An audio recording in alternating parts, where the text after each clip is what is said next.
Hello, happy Martin Luther King Day, and oh, a very unhappy inauguration day for me. Donald Trump's being president now.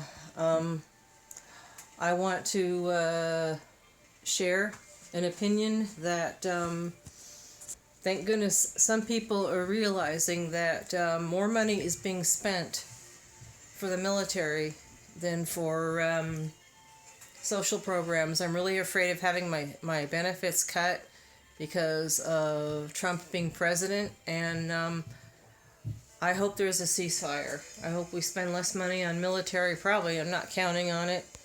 But what I want to talk about is this.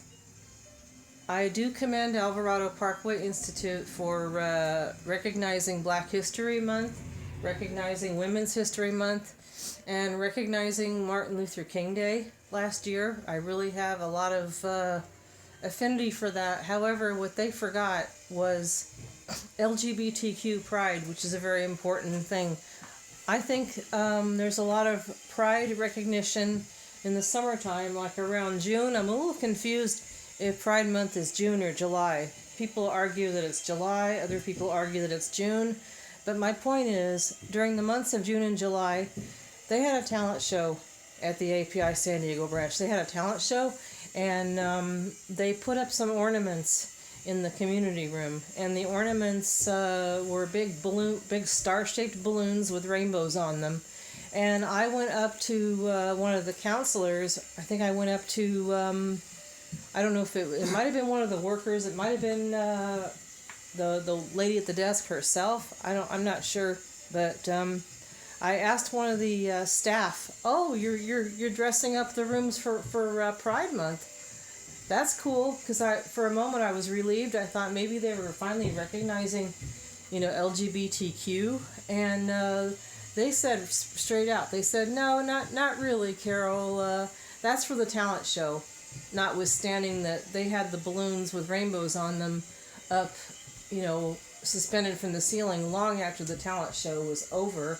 And I thought, they didn't have any intention of doing gay pride, acknowledging that is a historical time for America, just like Martin Luther King Day, just like Black History Month, just like Women's History Month. You're not going to acknowledge LGBTQ history. I think that's really shameful. I think that says to me that you are telling me right to my face that you don't really support LGBTQ pride. It's just as important and historical as any of the other times. The rights of gay people. The rights of gay people. Martin Luther King talked about civil rights, and he even got slammed for talking about civil rights in general. People encouraged him to just talk only about the rights of Black people. Yes, and I've even gotten slammed as a white person for invalidating the civil rights of Black people because I support the civil rights of everyone. Now, I don't like that. I don't like that rhetoric of white lives matter either. I don't like that either. I want to do affirmative action towards Blacks. I also want to do affirmative action of all the people that are not in power right now. The LGBTQ people, women, children, people who can't defend themselves, people who need advocates and don't have enough advocates and advocacy. I want to say gay lives matter. And if somebody says straight, that's like someone saying straight lives matter. I think human lives matter. And the people that are not able to defend themselves, I wasn't able to defend myself at API, at IOP. You can look at my video about Alvarado Parkway if you're wondering why I'm upset with API. And I did not want to do that to them. But I think they did a lot of stuff to me this past year. They discounted me, they acted cold toward me, they did not take me seriously, and they sabotaged what could have been a really healthy friendship where Ursula could have learned a lot, I could have learned a lot about love, she could have learned a lot about love and me and LGBTQ. That LGBTQ people are not bad people, and there's nothing to be scared of. And they were even thinking, without having to say a word, that I was going to go and do something to her. I was not. So,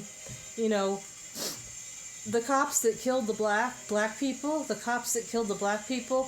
they had this rationalization. Well, they were coming after me. They were shooting at me. They're dangerous. They're black people. And husbands and men will probably say, well, we can't have the women taking over. We can't have the bitches taking over. Well, women are abusive too. They're yelling at me and they're making me, embarrassing me, and they're emotional and they're crying and they're well, boo-hoo. Give me a break, man. And let's see, the other one. Children, they're little spoiled brats. They got to be put in their places. They can't be spared. The rod spoil the child. Give me a break. We have got to defend people that are unable to defend themselves. Support pride, for God's sake. And I don't care if it's not June or July right now. Martin Luther King stood for civil rights. Martin Luther King stood for support of everyone. And even if he didn't support LGBTQ, because he was a church person, he had the dream of everyone sitting at the table. Everyone sitting at a table. He said he's been to the mountaintop. Jesus said his days were numbered too. Jesus knew he was going to be crucified. So, this is the stuff that Jesus died for. This is the stuff Martin Luther King died for. For God's sake, we need to out these people that keep on hurting us. We need to out their shameful behavior and quit humiliating people that don't deserve it. Good day.